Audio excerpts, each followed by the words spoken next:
falar em literatura afro-brasileira? Muita gente nos questiona, pergunta, mas não é tudo literatura? Sim, isso é uma das coisas que eu gostaria de ressaltar logo de início. Antes de qualquer coisa, a literatura afro-brasileira é literatura, é arte. A literatura brasileira, propriamente dita, né? Ela vem de um histórico de representação negativa das pessoas negras, né? Então, um histórico que carrega representações estereotipadas e até racistas. A partir do século XIX, em que os escritores e intelectuais negros começam a escrever suas próprias histórias, né, seus próprios livros, a gente observa uma mudança radical na representação desses personagens negros.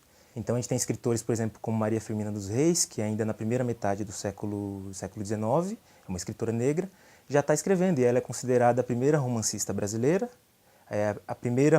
primeiro escritor que faz um romance abolicionista, e é uma mulher negra do Maranhão que a gente não conhece, e ela é contemporânea do José de Alencar. Então depois a gente tem outros escritores negros, né, como Cruz de Souza, Machado de Assis, o Lima Barreto, enfim, são escritores canônicos, né, negros, que quando a gente compara a obra deles, os personagens negros escritos por esses autores, a gente observa essa mudança radical mesmo. Depois dos anos 1950, aqui do século XX, mais escritores e escritoras negras estão produzindo literatura.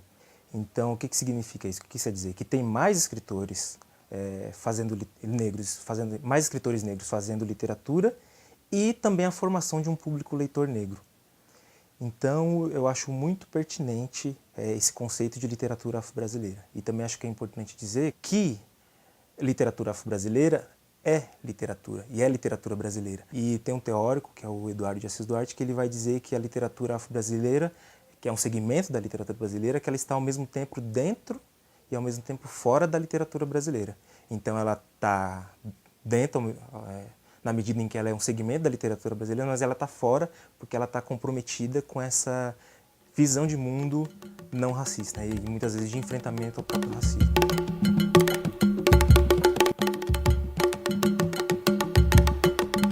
Isso daí é um debate super comum, uma crítica super comum que as pessoas fazem, não só no campo da literatura, né? Eu acho muito pertinente esse conceito, porque se existe racismo, é preciso falar sobre ele. Eu sou muito contrário à ideia de que falar sobre racismo é fomentá-lo, né?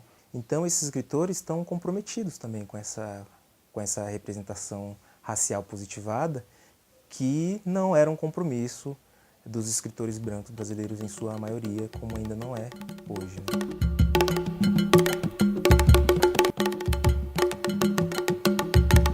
Acho que é importante dizer que eu estou aqui retomando alguns conceitos elaborados pelo Eduardo de Assis Duarte, que é um professor, um docente lá da UFMG, que é especialista em literatura afro-brasileira, e com Luiz Silva, também conhecido como CUT, que é pesquisador e fundador da importante publicação que é a Cadernos Negros.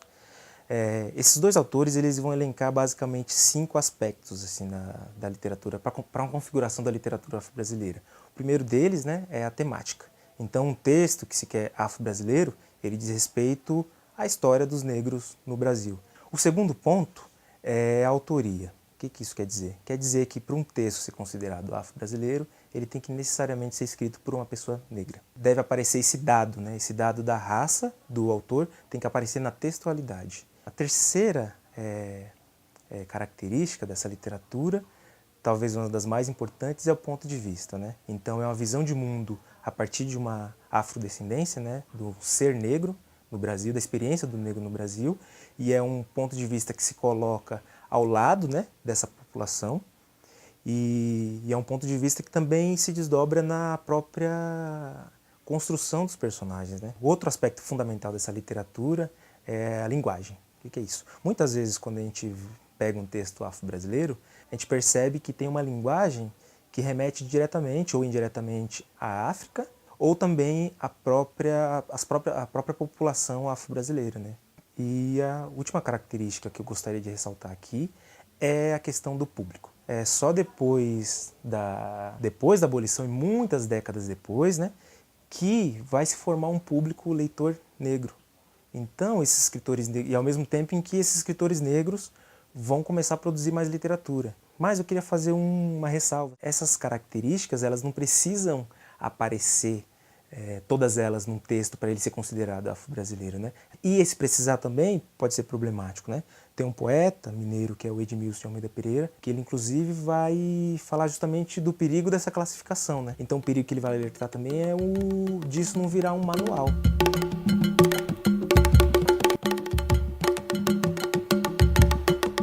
Muitas vezes um professor ou professora se sente muito confortável em trabalhar um texto russo, italiano, espanhol, português, mas se sente muito reticente em trabalhar um texto de nacionalidades africanas. Essa literatura, ela pode contribuir muito com a formação, na medida que, por exemplo, a partir do contato com essa literatura, a gente, primeiro que pode desconstruir diversos imaginários racistas, né, e problemáticos em relação à população negra brasileira. Então, é super comum na escola, por exemplo, quando a gente está tratando sobre a temática da escravidão, os negros serem apresentados, a população negra ser apresentada sempre com uma postura muito acomodada, tranquila com as coisas, que não havia revoltas, e a gente sabe que isso é mentira, né? Uma outra coisa também pode desconstruir essa ideia de que a nossa história, né, dos negros brasileiros começou na escravidão. Mas a nossa história, né, dos negros brasileiros começa muito antes, começa em África, então é preciso falar na escola sobre os grandes impérios africanos pré-escravidão, né? Então acho que a literatura afro-brasileira pode pode dar conta dessas questões, né, de representação mesmo da população negra brasileira. Ela também promove o enfrentamento do racismo, ao mesmo tempo, na medida em que esses estudantes vão se ver também, não só ali nos personagens, né, de maneira positivada, de uma representação positivada, mas ela vai se ver também enquanto produtor intelectual.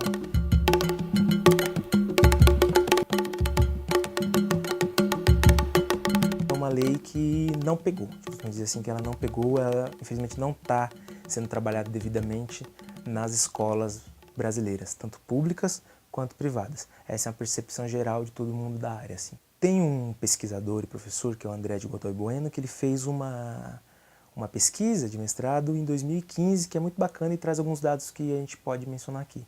Ele vai dizer que 40% dos professores afirmam não ter recebido nenhuma formação inicial, né, durante a graduação dessa temática, né? Ele vai dizer também que 30%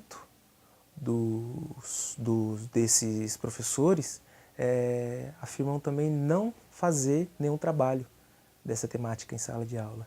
E todos eles, né, isso foi até uma surpresa para mim, todos eles afirmam conhecer a lei 10.639. Eles afirmam conhecer, mas poucos trabalham, né? Então, a partir daí, a gente pode elencar alguns problemas, né, de pensar por que essa lei não foi aplicada. A primeira delas, então, é essa, né, a da formação inicial e continuada. Os professores não estão sendo formados para trabalhar devidamente essas questões. Tem a questão também dos materiais didáticos. Muitos dos materiais didáticos não estão trabalhando essa questão devidamente. Aparece, né, nos materiais didáticos, porque é lei, né, é obrigatório, mas muitas vezes de forma muito superficial. Outro aspecto que aí é fundamental, né, que é a questão mesmo do preconceito e do racismo, né? É super comum a gente ouvir em várias escolas do Brasil todo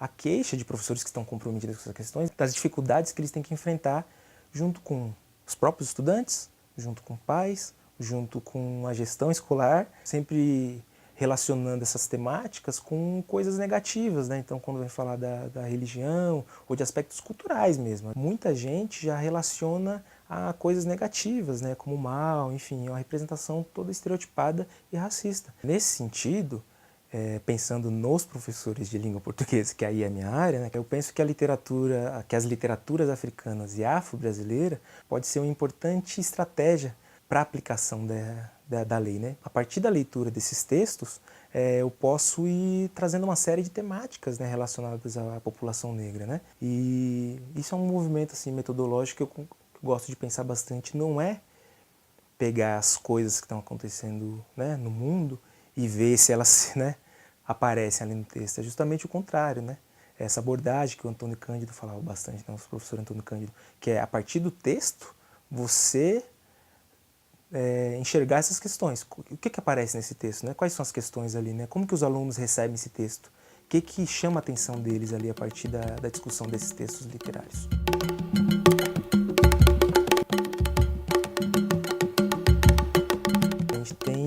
algumas universidades, né, em vários estados, que estão, sim, trabalhando essas questões, né, embora não na quantidade que a gente gostaria, mas tem sim algumas universidades que estão, por exemplo, oferecendo cursos de extensão para professores de escolas públicas, né? Em várias das universidades federais, por exemplo, a gente tem os núcleos de estudos afro-brasileiros, que são importantes agentes, né, na promoção da igualdade racial, do enfrentamento do racismo e no trabalho com essas questões, né? O que eu posso também indicar é alguns livros assim, que eu considero muito importantes, muito bons para discutir, né, para o professor se formar mesmo, né? Então, os primeiros que eu gostaria de falar é sobre os dois autores que eu já falei aqui. Então, o Eduardo de Assis Duarte, ele tem um livro muito bacana, que é o Literatura Afro-Brasileira, Práticas em Sala de Aula. O outro é um livro muito importante do CUT, que é o Literatura Negro-Brasileira. Gostaria também de mencionar o trabalho de pensadores também estrangeiros, né? Então, por exemplo, a Bell Hooks, que é uma ativista que eu gosto muito, uma intelectual, ativista negra norte-americana. Então gostaria de indicar um livro dela que é o Ensinando a Transgredir. No Ensinando a Transgredir, ela vai refletir um pouco sobre as relações entre raça e classe na escola, na sala de aula, né? Então tem uma parte que eu gostaria de trazer mais aqui. Pouco adianta a gente colocar em nossos programas de ensino, né, nossos planos de aula, escritores negros, se a gente ainda continua com uma prática escolar ortodoxa, no sentido de conservadora, né? Então, se de fato estamos comprometidos com uma sociedade menos desigual do ponto de vista racial, né, é necessário que a gente leia autores negros, né, autores e autoras negras. Por que eu estou defendendo isso? Eu estou defendendo porque a escola, a gente sabe que é um meio privilegiado de transmissão de saberes, de valores. O que a gente tem que pensar? Que se a escola não oferecer esse repertório de leituras, muitas vezes a criança o estudante não vai ter contato com esses autores em nenhum outro lugar. Então é papel da escola, eu acho. É um dos grandes responsáveis assim por levar essa literatura, essas discussões para dentro da sala, para a vida, né, desses estudantes.